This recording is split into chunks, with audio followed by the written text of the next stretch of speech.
하나님은 출애굽해서 이스라엘 백성들이 출애굽해서 그 가나안 땅을 향해 가는 그 와중에 이스라엘 백성들을 시내산에 모아놓고 그들이 저천국 그 젖과 꿀이 흐르는 땅에 들어가기 위해서는 성도의 자격을 갖춰야 되겠기에 하나님이 그들에게 율법을 주시는 것을 볼 수 있습니다. 특별히 그 율법 가운데 하나님은 절기를 지키라고 명령하고 계십니다. 절기라고 하면 우리나라는 1년을 24절기로 나누어서 그 절기에 맞춰서 농사도 짓고 여러 가지를 합니다. 하나님은 이스라엘 백성들에게 3가지의 절기를 의무로 지킬 것을 법으로 만들어 놓으셨습니다. 출애굽기 23장 14절로 17절 말씀은 그 내용을 간략하게 소개하고 있습니다. 너는 매년 3번 내게 절기를 지켜라. 어떤 절기를 지키느냐 하면 너는 무교병의 절기를 지켜라. 무교병의 절기를 지켜라. 이 첫 번째고, 내가 네게 명령한 대로 아비벌 정한 때에 1해 동안 무교병을 먹을지니 이는 그달에 네가 애굽에서 나왔습니다. 빈손으로 내 앞에 나오지 마라.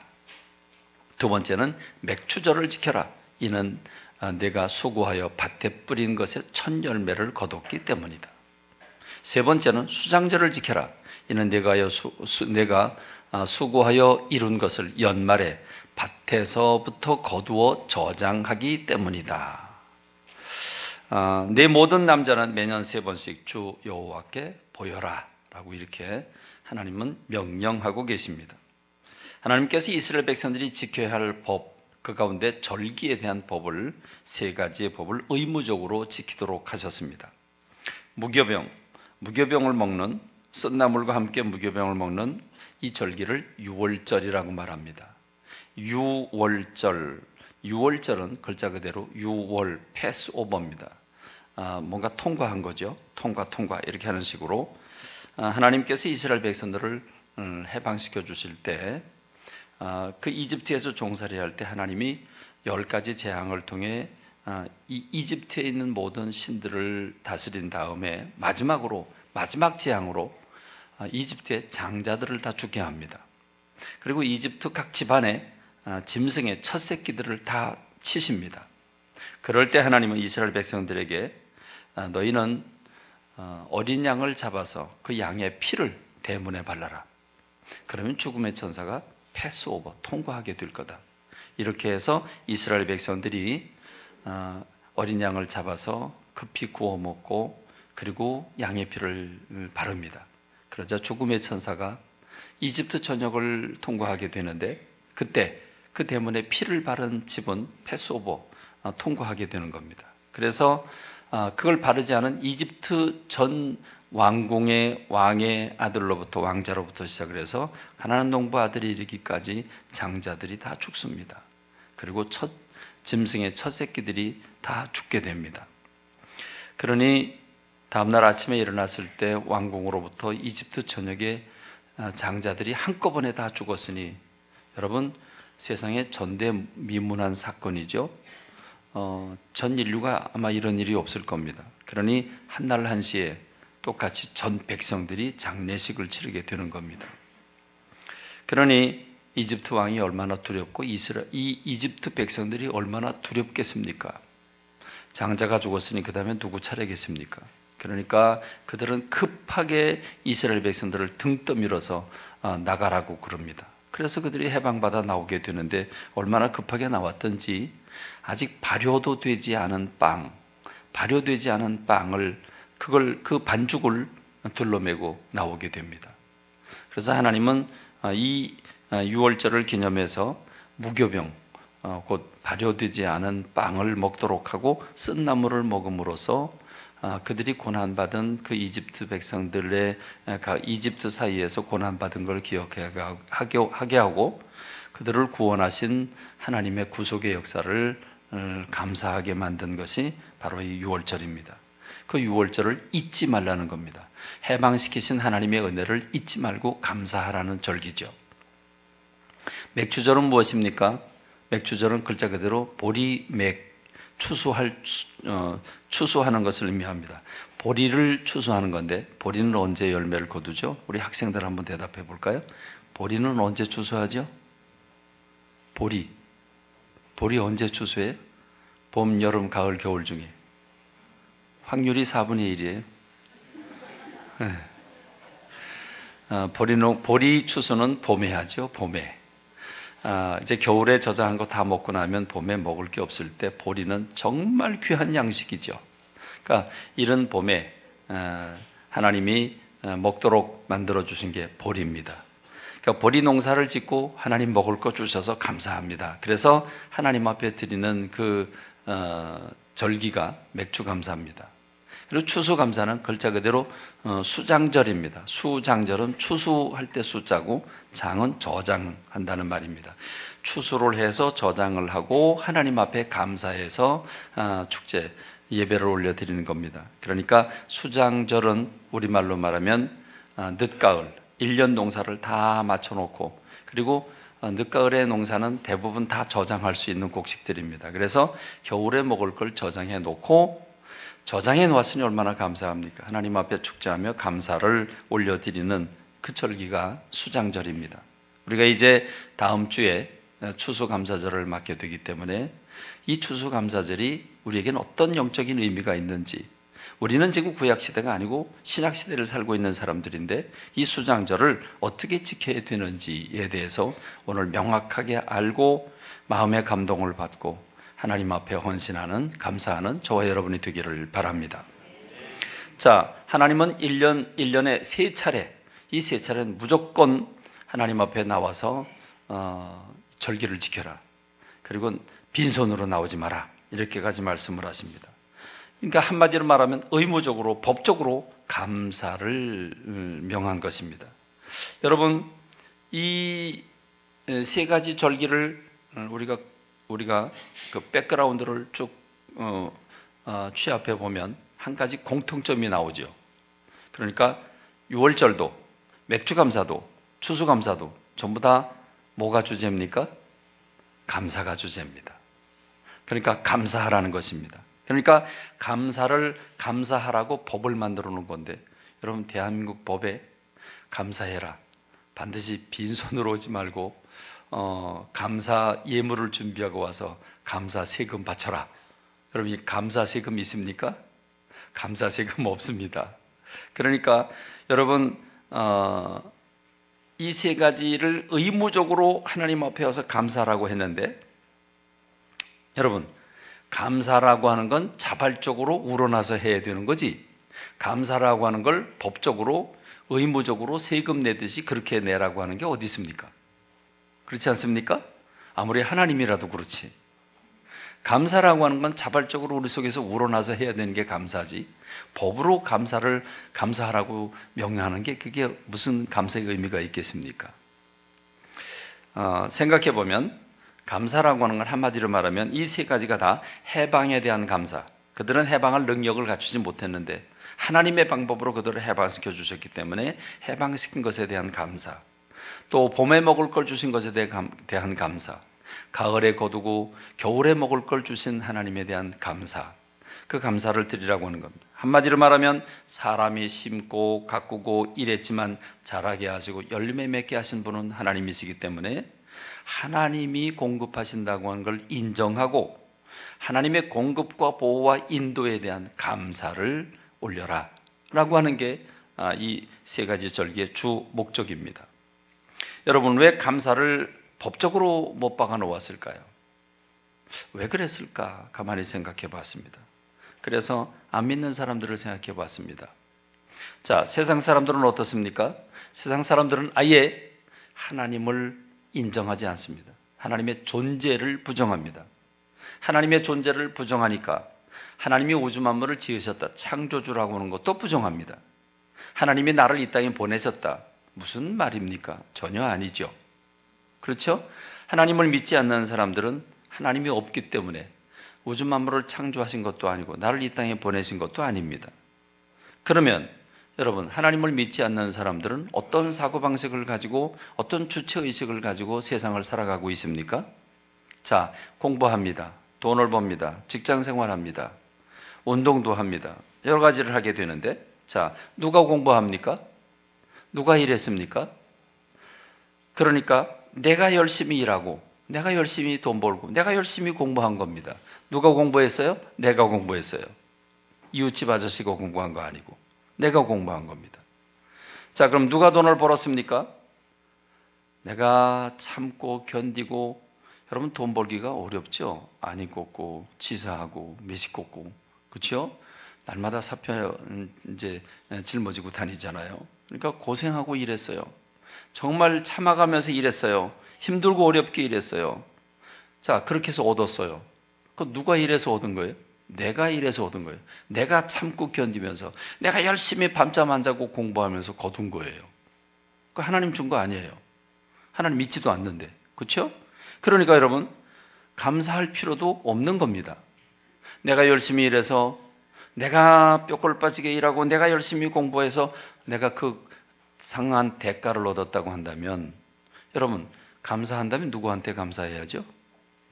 고마워한다면 누구한테 고마워해야죠? 자기에게 고마워해야 됩니다. 다른 사람에게 고마워할 이유가 하나도 없습니다. 그래서 어떤 사람들은 어마어마한 업적을 남기고 어마어마한 큰 남들이 부러워하는 일을 성공하게 되면, 그럼 뭐라고 그럽니까? 자기 자신을 향해서, 야, 너 참 잘했다. 너 그동안 고생했다. 수고했어. 잘했다. 욕봤다. 여러분, 자기 자신을 향해서 얘기를 할까요? 안 할까요? 할까요? 안 할까요?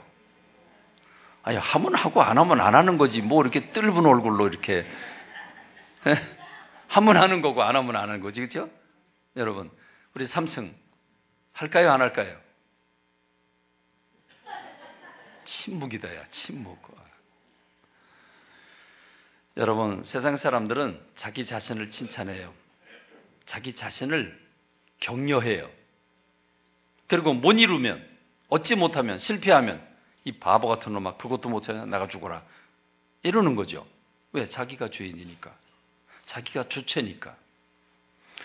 예수님은 이것에 대해서 구체적인 예를 하나 들어주셨어요. 여러분 잘 알고 있는 예화예요. 어떤 부자가 열심히 농사를 져서 소출을 거두었는데 너무너무 많이 거뒀어요. 얼마나 많이 거뒀는지 지금 가지고 있는 창고가 너무 작아서 도저히 견딜 수 없을 정도로, 다 저장할 수 없을 정도로 어마하게 많은 소출을 얻게 되었어요. 그래서 더 많은 곡간을 헐고 더 크게 짓고, 그래서 물건을 거기다 가득 쌓아놓게 되는 겁니다. 자, 여러분, 이게 쉬운 일일까요? 여러분, 농사 짓는 거 즐거울 것 같죠? 그냥 심어놓으면 하나님이 다 알아서 열매 맺게 해줄 것 같죠? 요즘에 도시인들도 시골에다가 조금씩 땅 준비하고 그리고 거기 가서 농사 짓는다고 그러는데, 가서 해보니까 쉬워요? 어려워요? 어려워요? 쉽지 뭐. 심어만 놓으면 되지다. 하나님이 물도 주고 하나님이 다 키워주시는데 뭐. 그렇지 않죠? 여러분, 우리가 언제 한번 그 교우가 다 마음을 합해서 500평 땅에다가 고구마 한번 심어봤어요. 고구마 한번 심어봤는데 개판이었어요. 이게 고구마가 이랑 있죠. 이랑에다가도 뿌리를 내리고 거기서도 고구마가 나오고 그럴 정도니 고구마가 제대로 됐겠습니까? 쉽지 않아요. 제일 쉬운 게 고구마라 그러는데 그것도 쉽지 않아요. 그것도 돌봐줘야지. 그렇죠? 줄기도 가끔 이렇게 잎사귀도 따주고 줄기도 좀 정리해주고 그래야죠. 그렇습니다.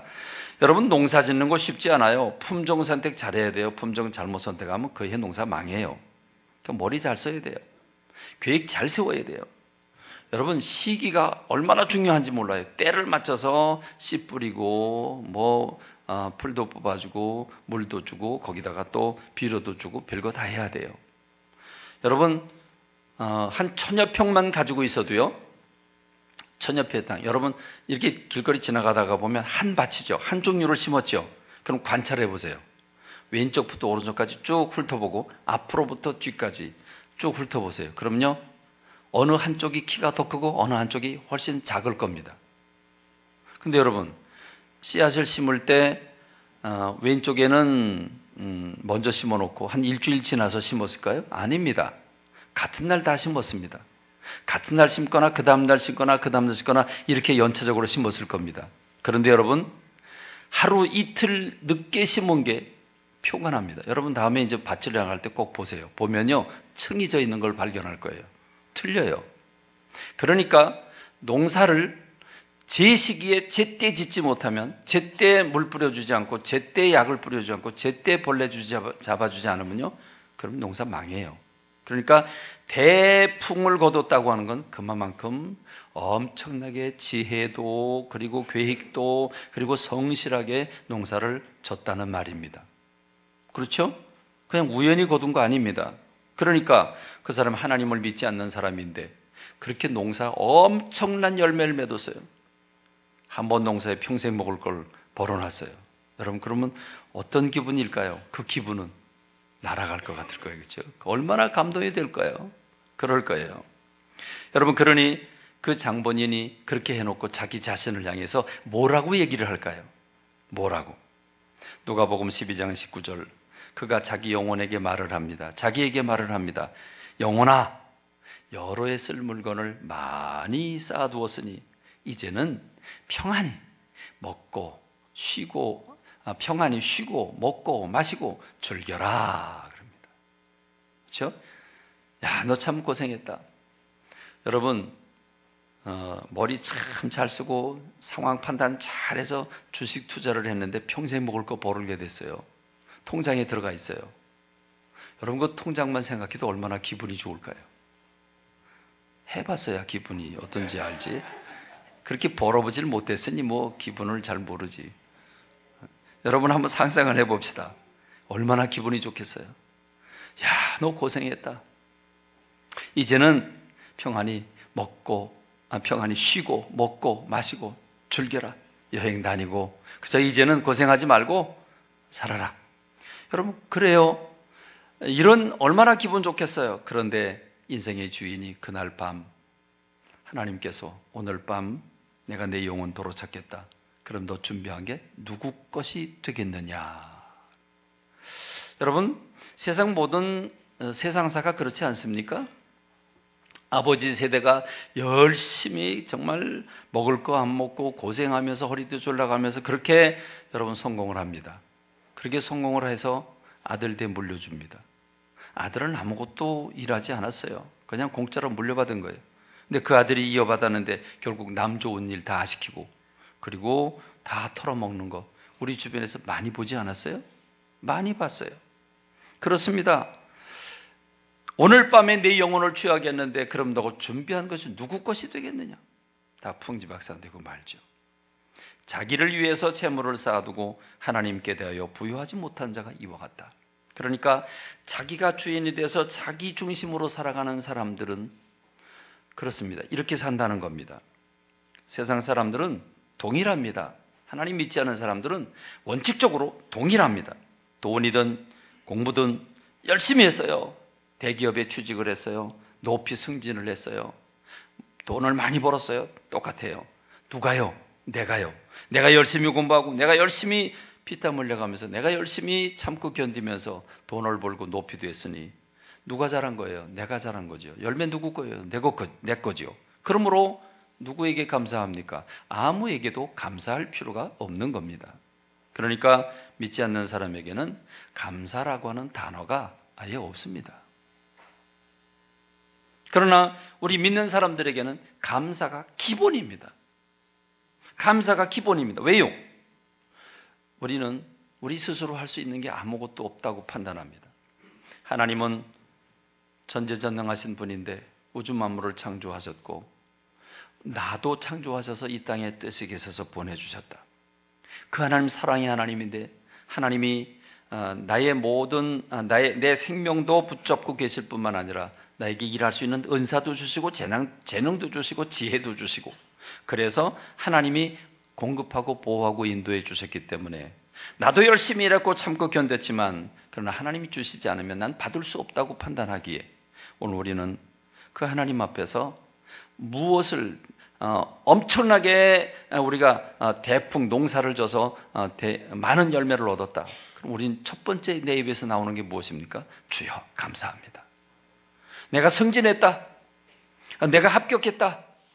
내가 높은 성적을 얻었다. 누가 열심히 했어요? 내가 열심히 공부했어요. 참고 견뎠어요. 그런데 우린 우리 입에서 뭐라고 나옵니까? 주여 감사합니다. 주여 감사합니다. 왜요? 나도 노력했지만 하나님 주시지 않으면, 보호해 주시지 아니하시면, 은사를 주지 않으셨으면, 재물 얻을 수 있는 능력을 주시지 않으셨으면 내가 받을 수 없었기에 우리는 하나님 앞에 감사하는 게 기본입니다. 자고 일어나면 오늘 하나님 내게 오늘 새 생명 주셔서 감사합니다. 새 몸 주셔서 감사합니다. 하루 일과를 마치고 누울 때면 주님 오늘 하루 일과 가운데 함께 해주셔서 감사합니다. 우리가 침대 머리맡에서 하나님 앞에 감사하고 누울 수 있게 되는 것도 우리 믿는 사람들의 삶의 기본이 감사이기 때문인 줄로 믿습니다. 삶이요 근본적으로 달라요. 믿지 않는 사람과 믿는 사람 사이엔 하나님이 계시고 하나님이 있느냐 없느냐에 따라서 전혀 달라집니다. 우리 믿는 사람들의 삶의 양식은, 기본적인 삶의 구조는 감사인 줄로 믿습니다. 감사가 있는가 없는가? 내가 주인인가 내가 주인인가 아니면 하나님이 주인인가? 여러분, 그 사람의 신앙의 깊이가 얼마큼 깊으냐 깊지 않은가 하는 것은 이 감사가 얼마만큼 진하게 나오는가 나오지 않는가 여기에 달려 있습니다. 하나님을 향한 진실한 감사의 고백이 나온다면 그는 신앙의 깊이가 그 신앙 고백을 통해서 흘러나오게 될 것입니다. 하나님의 은혜와 사랑, 공급과 인도를 시인하는 만큼 그 하나님 앞에 드리는 예물의 그 질이 결정지게 되게 되는 겁니다. 그렇습니다. 예물이라고 하는 것, 이것은 겉으로 드러나는 열매인데, 표현인데, 이 표현은 마음의 표현입니다. 내 마음이 어떤 생각을 가지고 있느냐에 따라서 하나님 앞에 헌금의 많고 적음이 문제가 아니라 그 중심에 따라서 하나님 앞에 결단하게 되는 겁니다. 그런 점으로 생각하면 하나님은 얼마나 감사한지 모르겠습니다. 하나님이 무조건 돈 많이 내는 분만 그래 너 많이 냈으니까 내가 너 사랑하겠다. 그러면요 참 세상 이게 불공평할 겁니다. 그런데 하나님이 재는 저울은 우리가 가지고 있는 저울하고 다르죠?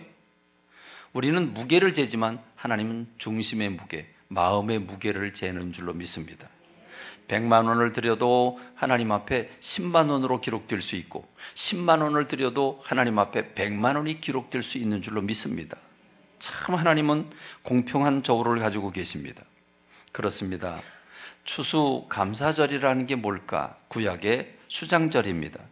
이 세 가지 절기는 모두 감사하라고 하는 절기인데 감사가 우리 일상의 삶인데 우리 믿는 사람들은 살다가 보면 그 구속의 은혜를 잃어버려요. 하나님이 나와 함께 하시고 공급해 주신다는 걸 자꾸 잃어버려요. 그렇기 때문에 하나님은 법으로 감사를 잃어버리지 않게 하기 위해서 법으로 정해 주신 줄로 믿습니다. 그런 면에서 추수감사라고 하는 건 구약의 수장절인데 수장절은 무엇입니까? 수장절. 하나님이 추수하게 했습니다. 거두게 했습니다. 여러분 한 해 동안 우리가 열심히 일하고 우리가 열심히 건강관리하고 우리가 열심히 살았습니다마는 하나님이 생명 주셨고 보호하고 인도해 주셨기 때문인 줄로 믿습니다. 그렇기 때문에 우리의 삶 자체가 하나님의 은혜고 사랑이고 공급이고 인도인 줄로 믿습니다. 그러므로 하나님이 추수하고 거두게 하신 것에 대해서 진실로 감사하는 오늘 저와 여러분이 되길 간절히 소원합니다. 우리가 드리는 이 하나님 앞에 드리는 예물이 하나님 앞에 드리는 마음의 표현이 되길 바랍니다. 신앙 고백이 되기를 간절히 소원합니다. 자, 그러나 우리는 단순한 추수에 대한 감사, 지난해 동안 베풀어 주셨던 그 육신과 물질에 대한 공급과 인도하심에 대한 감사도 드려야 되겠습니다만은 오늘 우리는 신약 시대를 살고 있습니다. 우린 구약 사람들이 아닙니다. 우린 신약 시대를 살고 있습니다. 구약 시대를 사는 사람과 신약 시대를 사는 사람들은 다릅니다. 구약은 이스라엘 백성들이고 오늘 우리는 신약 백성들입니다. 신약 백성들이 드리는 추수감사는 다릅니다. 구약을 포함하고 거기에 플러스 알파로 신약 백성들이 해야 될 게 또 따로 있습니다. 우린 추수감사를 어떻게 해야 될까? 단순히 올해 한 해 동안 베풀으신 하나님의 은혜에 감사하면서 주님 이것도 저것도 주셔서 감사합니다. 지금 내 생명 붙잡아 주셔서 감사합니다. 우리가 거기서 그치면 안 된다는 겁니다. 그럼 우리는 어떻게 감사를 드려야 되는가? 우리가 여기서 잠시 생각해 봐야 되는 것은 구약 백성들에게 주신 하나님의 말씀과 신약 백성들에게 주신 말씀이 어떤 차이가 있는지를 알아야 합니다. 여러분, 구약은 한마디로 말하면 모형입니다. 모형은 가짜입니다. 그렇죠? 모형은 밑그림입니다. 구약은 모델이고 구약은 모형이고 구약은 그림자입니다. 그런데 신약은 그림자에 대한 실물입니다. 모형에 대한 완성입니다. 구약은 그림자다, 모형이다. 신약은 실물이고 완성이다. 자, 예를 들어 본다면 출애굽, 이스라엘 백성들은 200만 명이 넘는 이스라엘 사람들이 거기서 장자가 다 죽어지는 걸 보고 그리고 쫓겨나다시피 해가지고 지금 출애굽을 합니다. 홍해바다를 건넙니다. 광야를 통과합니다. 여러분, 그래서 젖과 꿀이 흐르는 가나안 땅을 갑니다. 거기는 젖이 흐르고 꿀이 흐릅니다. 그러니까 뭐만 가져가면 되죠? 뭐만 가져가면 돼요? 컵만 가져가면 돼요. 컵만 가져가면 돼요. 그렇죠? 컵만 가져가면 돼요. 얼마나 좋겠어요. 그냥 떠먹으면 되니까. 여러분, 무엇을 의미합니까? 이것은 그들이 친히 그 홍해바다를 건너고 광야를 통과하고 그 흐르는 땅을 간 것은 무엇입니까? 죄에 빠진 인생들이 주 예수 그리스도로 말미암아 구원받아서 저 천국을 가는 것을 그들의 육신으로 보여주신 것입니다. 그러므로 구약의 완성은 예수님을 통해서 완성된 것입니다. 구속의 은혜를 얘기하는 것입니다. 믿습니까? 제사란 무엇입니까? 저는 구약시대 제사장이 아닌 게 얼마나 감사한지 모르겠습니다. 지금 구약시대 제사장은요, 매일 그 백성들이 가지고 오는 짐승을 전부 잡아가지고 피 냄새 흘리면서 다 오늘의 백정이 되는 겁니다. 그렇지 않습니까? 여러분, 그 기름 올려놓고 고기도요, 가끔 먹어야 맛있지. 그거 매일 먹어봐요, 그것도 지겨울 것 같아요. 구약시대 제사장들 다 제명에 못 죽었을 것 같아요. 물론 기름은 다 하나님 앞에 올려드리니까 좀 낫긴 하겠지만, 그러고 보면요, 제사는요, 동물을 잡아서 피를 뿌리고 사람의 생명을 대신해서 짐승이 죽어지는 이 제사를 드렸는데, 여러분, 이 제사는 무엇을 의미합니까? 예수님이 어린 양이 되셔서 십자가에서 죽으심으로, 그 피를 흘리심으로 우리가 구속받은 것을 미리 구약시대에는 연습한 겁니다. 여러분, 구약시대는 성막을 만들었고 성전을 지었습니다. 성막, 성전은 전부 예수님을 가리키는 겁니다. 예수님의 구속 사역을 미리 보여주고 있는 겁니다. 그래서 예수님이 땅에 오셔서 예수님은 안식일의 주인이고 예수님은 성전의 주인이시다라고 말씀하고 계시죠. 그렇습니다. 일일이 모든 구약을 다 설명할 수 없지만 모든 구약은 신약에 와서 완성을 봅니다. 그 완성을 하는 것은 전부 예수님을 통해서 완성을 봅니다. 그래서 요한복음 5장 39절에 보면 너희가 성경에서 영생을 얻는 줄로 생각하고 성경을 연구하거니와 이 성경이 뭘 얘기하고 있느냐? 곧 내게 대하여 증언하는 것이니라. 할렐루야. 자, 그렇다고 하면 구약이 신약에 와서 다 완성을 본다.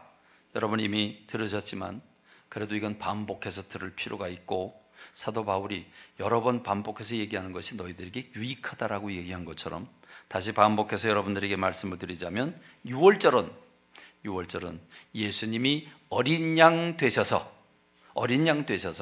그 어린 양을 잡아서 그 피를 대문에 발라 죽음의 천사가 피를 보고 통과한 것처럼, 그것은 바로 예수 그리스도께서 어린 양 되셔서 십자가에서 죽으심으로 말미암아 우리가 구속받게 된 것을 의미하는 줄로 믿습니다. 여러분, 우연이라고 치십시다. 어떻게 우연이 365분의 1의 우연입니다. 예수님 언제 십자가에 못 박히셨습니까? 예수님 언제 십자가에 못 박히셨죠? 6월절 전날, 양 잡는 날, 그 양 잡는 날에 예수님이 십자가에 못 박히셨습니다. 1년 365일이 있는데 해필이면 1년에 한 번씩 6월절을 지키면서 6월절 지키기 전에 양을 잡아서 구워 먹는 그날, 그 6월절하는 그날, 예수님이 그날 십자가에 못 박히셨다. 여러분, 우연치고는 기가 막힌 우연 아닙니까? 여러분, 이건 우연이 아니죠. 구약에서 1500년 동안이나 매년 지키던 것을 예수님이 완성하신 것입니다. 그렇습니다. 기가 막힌 하나님의 은혜죠. 출애굽하면서 출애굽하기 전날 이스라엘 백성들이 어린 양을 잡아서 대문에 피를 바르던 그날 예수님이 십자가에 못 박히셨다. 우연이 아닌 것입니다. 하나님의 섭리고 하나님의 뜻인 줄로 믿습니다. 예수님이 이 성만찬을 하시면서 마태복음 26장 28절에서 이것은 죄사함을 얻게 하려고 많은 사람을 위해서 흘리는 나의 피, 곧 언약의 피니라 그랬습니다. 그런데 이 예수님이 포도주를 나누면서 이건 내 피다 이렇게 말을 하시면서 내 피인데 언약의 피다 이렇게 말씀하시는데 여러분 이 똑같은 얘기가요 출애굽기 24장 8절에 나와요. 그럼 이건 언제입니까? 예수님 이스라엘 백성들이 하나님과 이스라엘 백성들이 언약을 맺을 때 모세가 그 피를 가지고 백성에게 뿌리며 이르되 이는 여호와께서 이 모든 말씀에 대하여 너희와 세우신 언약의 피니라 그럽니다. 여러분 놀랍지 않습니까? 구약시대 예수님보다 앞서서 1500년 전에 하나님이 이스라엘 백성들과 맺은 언약, 그 언약의 피가 예수님에게 와서 완성되는 역사적인 순간인 줄로 믿습니다. 그렇습니다. 예수님 구약의 완성자로서 유월절을 십자가에서 당신의 피로서 완성하신 줄로 믿습니다.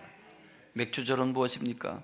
맥주절은 어떻게 지냅니까? 맥주절은 두 가지로 지냅니다. 하나는 그 보리 한 단, 이삭 페인 이삭 한 단을 묶어요. 한 단을 묶어서 높이 들어요. 높이 들면 이걸 거제라고 그럽니다. 거제, 거수 그러죠? 거제. 높이 드는 제사 거제. 그리고 이걸 흔들어요. 높이 든 다음에 흔들어요. 이걸 뭐라 그래요? 요제. 흔드니까 요제 그렇게 말합니다. 여러분 보리 한 단을 베어서 높이 들어서 흔들어 드리는 겁니다. 자, 이건 뭐 하는 거죠? 뭐 하는 거죠? 확실히 보라고. 확실하다고. 똑바로 보시라고. 그렇죠? 무엇입니까? 이 부분에 대해서 사도 바울이 이렇게 해석을 하죠. 고린도전서 15장 20절. 그러나 이제 그리스도께서 죽은 자 가운데서 다시 살아나서 잠자는 자들의 첫 열매가 되셨도다. 여러분, 이 맥주절은 두 가지인데 이 한 단을 드리는 언제 하냐? 6월절이 안식일이죠. 안식일 지난 그 다음 날 합니다. 그러니까 여러분 예수님이 언제 십자가에 못 박히셨어요? 6월절 전날 양 잡는 날에 십자가에 못 박히셨어요. 그리고 그 다음 날이 안식일이자 6월절이에요. 그리고 그 다음 날 안식 후 첫날. 그러니까 예수님이 십자가에 못 박히시고 3일 만에 부활하시죠. 이 맥주절은 6월절이 지난 그 다음 날이기 때문에 매년 맥주절을 지키는 그날에 예수님이 부활하신 겁니다. 한 단을 높이 들어서 흔드는 그 제사를 드리는 그날에 주님이 기가 막힌 우연같이 주님이 그날에 부활하신 것입니다. 이건 우연이 아닙니다. 구약의 성취인 것입니다. 그렇습니다. 그리고 여러분 우리 학생분들에게 묻습니다. 퀴즈입니다. 예수님이 부활하시고 난 다음에 며칠 동안 제자들과 함께 계셨습니까? 며칠? 우리 학생들이 저한테 지금 그러네요. 저 속으로 아니 그렇게 쉬운 걸 우리한테 묻다니 우리를 무시한단 말인가? 며칠? 40일이죠. 40일. 자, 41일 함께 계시다가 40일째 되는 날 주님이 승천하십니다. 하늘로 올라가십니다. 그러면서 너희는 내가 올라가면 나 대신 보내줄 성령을 받을 때까지 예루살렘 성을 떠나지 말라. 그래서 이 제자들이 예루살렘 성의 그 오순절 다락방에 모여가지고 거기서 이제 기도를 합니다. 자, 그러면 며칠 동안 기도를 했습니까? 며칠 동안 기도했습니까? 열흘 동안 기도합니다. 그리고 열흘 동안 기도하니까 열흘째 되는 날 뭐가 임했습니까? 성령이 하늘로부터 불같이 임했습니다. 여러분 그런데 그날을 무슨 날이라고 부른다고요? 오순절 날이라고 부른다고요. 오순, 초순, 중순, 말순. 그렇죠? 오순. 그러니까 50일째 되는 날입니다. 맥주절은 두 가지인데 하나는 한 단을 유월절 다음 날 한 단을 들어서 흔드는 것이고, 그로부터 50일이 지난 다음에 첫 이삭 패인 걸 드렸으니까 50일이 지나니까 다 익었어요. 이제 익은 걸 추수를 다 한 다음에 추수한 것에 대해서 감사해서 드리는 게 오순절 축제입니다. 오순절 축제. 그 오순절 축제를 드리는 그날 성령께서 임재하신 것입니다. 그게 교회의 출발이고 세상을 일깨워 놓으신 거죠. 여러분, 무엇을 얘기합니까? 맥주절은 예수님의 부활과 성령 강림절을 통해서 완성하신 줄로 믿습니다. 자, 이렇게 완성을 했습니다. 그렇다고 한다면 세 번째 절기가 수장절인데, 이 수장절은 어떻게 완성이 되었을까? 수장절은 겨울에 늦농사 추수를 하고 한 해 농사를 마감하고 겨울에 먹을 걸 저장하고 축제를 벌이는 게, 감사를 드리는 게, 그게 바로 수장절이다. 자, 그러면 이 수장절은 어떻게 완성됐을까? 여러분, 이 수장절은요, 완성되지 않았습니다.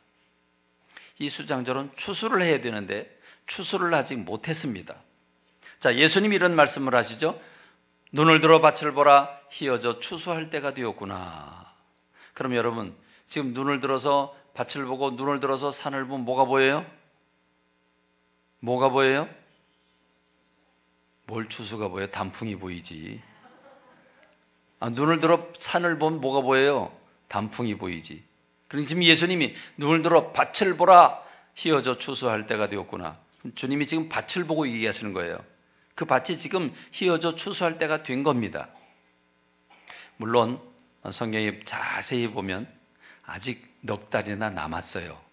그러면 넉 달이면요, 이제 막 씨 뿌리고 막 싹이 나고 조금 자라날 때입니다. 아직 넉 달이 남았다고. 그러면 무슨 말인지 이해하시죠?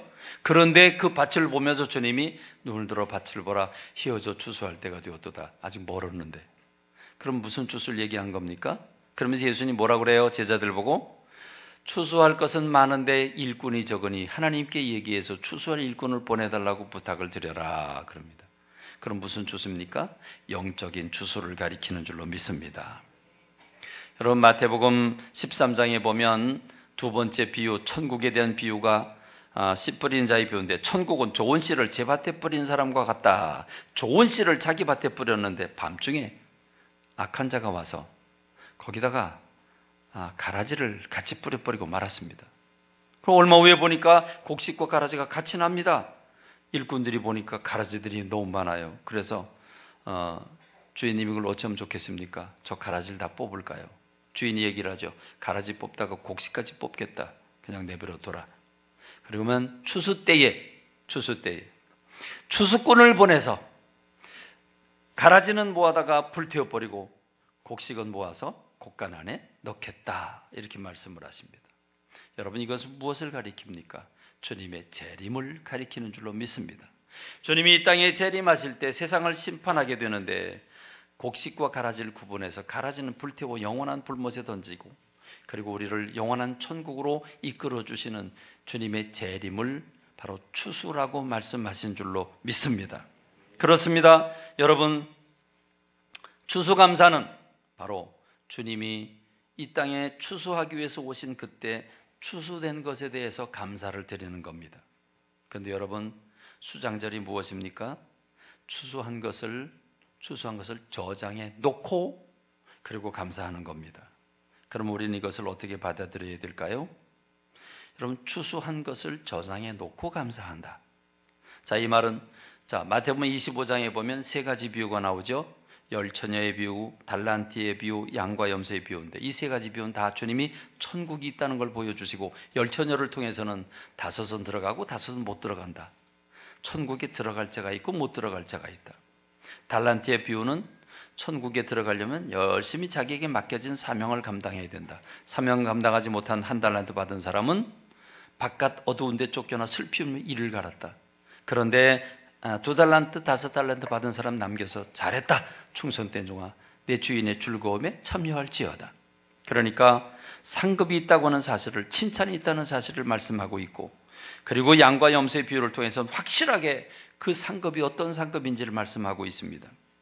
양과 염소로 분류를 하는데, 모든 인류가 양과 염소로 분류가 되는데, 마태복음 25장 34절 그때 임금이 오른편에 있는 자들에게 이르시되 내 아버지께 복받을 자들이여 나와 창세로부터 너희를 예비된 나라를 상속받아라. 반대편 염소로 분류된 사람들에게 왼편에 있는 자들에게 이르시되 저주를 받은 자들아 나를 떠나 마귀와 그 사자들을 위해 예비된 영원한 불에 들어가라 그러십니다. 그러니까 여러분, 그들은 영원한 벌에, 그들은 영원한 영생에 들어가게 될 터인데, 그러므로 신약시대의 수장절이라고 하는 건 구약시대에는 실제로 농사져서 겨울에 먹을 걸 저장해 놓고 감사했지만, 우리는 영적인 주수, 주님이 오셔서 우리를 하나님 나라로 이끌어 가주시고 거기서 면류관 씌워주실 것, 그러니까 추수를 하고 저장을 합니다. 저장을 어디다 합니까? 저장을 어디다 합니까? 하나님의 나라에 하는 줄로 믿습니다. 그러므로 주님이 재림하실 때 알곡이 되어 천국에 입성할 뿐만 아니라 그 천국에서 받을 상급, 그 상급을 미리 앞당겨서 기뻐하고 감사하는 것, 그게 바로 수장절입니다. 그러니까 여러분, 우리가 구원받은 것, 천국에 들어갈 것, 그리고 천국에 들어가서 상급 받을 것을 겨울에 저장한 것, 겨울에 먹을 걸 저장한 것, 그렇게 천국에 상급 쌓아놓은 것, 그걸 우리가 생각하면서 미리 앞당겨서 기뻐하고 감사하는 절기, 그것이 바로 추수감사요 수장절인 줄로 믿습니다. 여러분, 통장에 지금 수억이 들어있다면 얼마나 기분이 좋겠어요. 그렇죠? 우리 교인들은 왜 하나같이 다 가난하지? 좀 부자들 좀 많아지면 좋겠는데, 아니 수억이 아니고 수백억, 수천억 좀 얘기할 수 있는 단위가 되면 참 좋은데, 우리는 아무리 둘러봐도, 아무리 뭐 저 몰래 숨겨놓은 것도 있긴 있겠지만 그런 분은 없는 것 같아요. 여러분 한번 생각해 보세요. 통장에 수억, 수십억이 들어있다고 치십시다. 그 기분이 얼마나 좋아요? 좋겠어요? 안 좋겠어요? 여러분 얼마나 좋겠어요? 근심 걱정 없고 막 속상한 일 생기다가도 통장만 생각하면 룰루랄라, 그렇죠? 그렇지 않겠습니까? 그것만 생각하면 기쁘지 않겠습니까?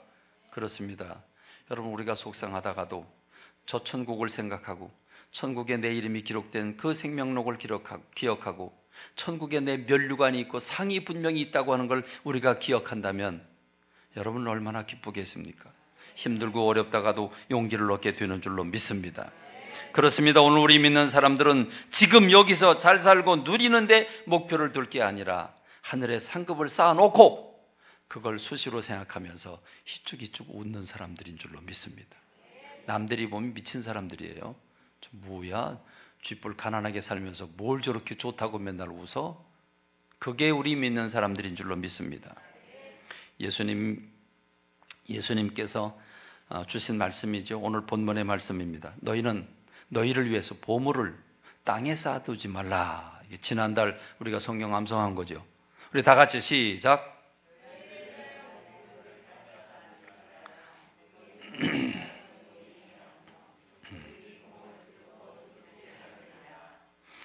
읽는 분들이 상당히 많군요.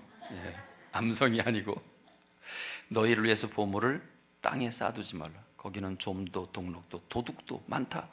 구멍을 뚫고 훔쳐간다. 그렇습니다. 여러분 그렇지 않습니까? 우리가 이 땅 사는 걸 가만히 보면요, 물질은 왔다 갔다 해요. 훔쳐가기도 하고요. 뭐 높은 자리에 올라가서 해먹을 땐 참 좋지요. 얼마 지나고 나니까 다 뺏기고 감옥 갑시다. 그렇죠? 세상이 다 그래요. 여기서 벌어놓은 거 훔쳐가기도 해요. 사기당하기도 해요. 여기서는 안전하지 않아요. 그러나 오직 너희를 위해 보물을 하늘에 쌓아두라. 거긴 좀이나 동록도 없다. 거기는 도둑이 구멍도 뚫지 못하고 거기 훔쳐가지도 못한다. 그렇습니다. 우린 천국에 하나님의 나라에 하늘에 보물을 쌓는 사람들인 줄로 믿습니다. 거기다 쌓아놓고 혼자 미친 사람처럼 희죽희죽 웃는 거, 이게 믿는 사람들의 삶인 줄로 믿습니다. 그렇습니다. 여러분 밭에 감추인 보화 알지요? 남들이 보면 행편없는 밭이에요. 거긴 뭐 돌들도 많고 햇빛도 잘 안 비치고 별로 쓸모없는 밭이에요. 근데 그 밭을 사놓고 희죽희죽 좋다고 웃어요. 미친놈처럼. 왜? 그 속에 보물이 있음을 알기 때문에. 밭이 중요한 게 아니죠. 그 속에 보물이 중요한 거죠. 그렇습니다. 여러분, 오늘 저와 여러분들이 하늘의 상급을 쌓아놓은 걸 생각하고 기뻐하고 감사하는 저와 여러분 되길 간절히 소원합니다. 그런데 여러분, 하늘나라 바라보면 기쁨이 생기고 감사가 생겨요? 통장이 텅텅 빈 걸 보면 아유, 나는 언제나 내 통장은 좀 언제나 좀 채워지지? 여러분, 그런 생각 자주 많이 하죠? 그렇죠? 뭐야 이거, 맨날 받으면 맨날 제로야, 맨날 간당간당하고 맨날 마이너스고 뭐지 이거? 여러분, 우리의 삶이 이래. 그래, 예수님이 이 땅에 오신다고 그러면 우리는 어떻게 해요? 지금 오시면 안 된다고. 근데 여러분, 공부 열심히 한 친구들은요, 왜 성적표가 안 나오지? 왜 성적표가 안 나오지? 왜? 빨리 나와야 부모님한테 좋은 성적 갖다 드릴 거 아닙니까? 근데 공부 못한 친구들은 영원히 안 나왔으면 좋겠다. 영원히 안 나왔으면 좋겠다. 그렇지 않습니까? 오늘 저와 여러분들이 하늘의 상급을 쌓아놓고 그 상급을 생각하고 그 면류관을 생각하면서 내가 천국 가면 하나님 나를 끌어안아 주시겠지. 여러분, 이 기대가, 이 기쁨이 우리 속에 있어야 되는 줄로 믿습니다. 여러분, 어떻게 해야 되겠습니까? 요한계시록 2장 10절, 내가 죽도록 충성하라, 그리하면 생명의 멸관을 내게 주겠다고 그랬습니다. 디모데후서 4장 8절에 보니까 이제후로는 나를 위해서 의의 면류관이 예배되었는데 죽어도 이루어진 재판장이 그날에 내게만 주시는 게 아니라 주의 나타나심을 사모하는 모든 사람들에게 주실 것이라고 사도 바울이 고백했습니다. 여러분, 야고보서 1장 12절에 보니까 시험을 참는 자는 복이 있나니 이는 시련을 견뎌낸 자가 주께서 자기를 사랑하는 자들에게 약속하신 생명의 면류관을 얻을 것이기 때문이라 그랬습니다. 여기서 말하는 시험은 영어 성경에 보니까 템테이션이라 그랬습니다. 템테이션은 유혹을 가리킵니다. 유혹을 견딘 자, 유혹과 더불어 싸워서 거절한 자, 승리한 자, 그렇습니다. 그 유혹을 견딘 자들에게 주의 면류관을 주시는 줄로 믿습니다. 요한계시록 3장 11절에 보니까 빌라델비아 교회 교인들에게 이렇게 얘기를 합니다. 내가 속히 오리니 네가 가진 것을 굳게 잡아 아무도 내 면류관을 빼앗지 못하게 해라 그랬습니다. 그렇습니다. 여러분 무엇을 받을 게 있습니까? 무슨 면류관을 쌓아놓았습니까? 그걸 쌓아놔야 수장절이 되지요. 그걸 쌓아놔야. 여러분, 우리가 드린 예배가 주님께 다 기록된 줄로 믿습니다. 여러분이 하나님 앞에 중심으로 드린 예물들이 하나님 앞에 기록된 줄로 믿습니다. 여러분이 하나님 나라를 위해서 충성하고 헌신하고, 여선교회가 저 지하식당에서 전도팀이 빵을 돌려가면서 전도하고, 여러분들이 목욕 봉사를 하고, 여러분들이 하나님의 나라와 의를 위해서 중심으로 충성한 그 모든 충성들, 정말 교회 일하면서 요구도 먹어가면서 참고 견디면서 한 모든 것들, 여러분 유혹들을 거절한 것들, 우리 주님이 다 상급을 기록해 주신 줄로 믿습니다. 무엇보다 큰 상급이 무엇입니까? 데살로니가전서 2장 19절에 우리의 소망이나 기쁨이나 자랑의 면류관이 무엇이냐? 그가 강림하실 때 우리 주 예수 앞에 너희가 아니냐. 사도 바울이 자기가 전도하고 자기가 전도해서 훈련해서 일꾼으로 삼아놓은 교회 교우들을 가리켜서 주님 이렇게 고백을 하는 겁니다. 우리의 소망이나 우리의 기쁨이나 자랑의 면류관이 뭐냐? 그가 강림하실 때 우리 주 예수 앞에 너희가 아니냐. 여러분 천국에 여러분이 전도해서 구원받은 사람의 이름이 몇 명이나 기록되어 있습니까? 그게 여러분의 면류관인데, 그게 여러분의 상급인데, 여러분 얼마나 많은 사람들의 이름이 여러분 때문에 기록됐습니까? 그렇습니다. 오늘 우리는 이제부터라도 참된 추수감사가 되기 위해서는 내 건강과 육신에 대한 것만이 아니라 하늘의 상급을 쌓아놓고 하나님 앞에 감사해서 기뻐해서 드리는 예물, 여러분 그것이 참된 수장절인 줄로 믿습니다. 이런 자신 있는, 기뻐하는, 감동되는, 소망되는, 기대되는 예물을 드릴 수 있는 제가 되고 여러분들이 되시길 주님의 이름으로 축원합니다.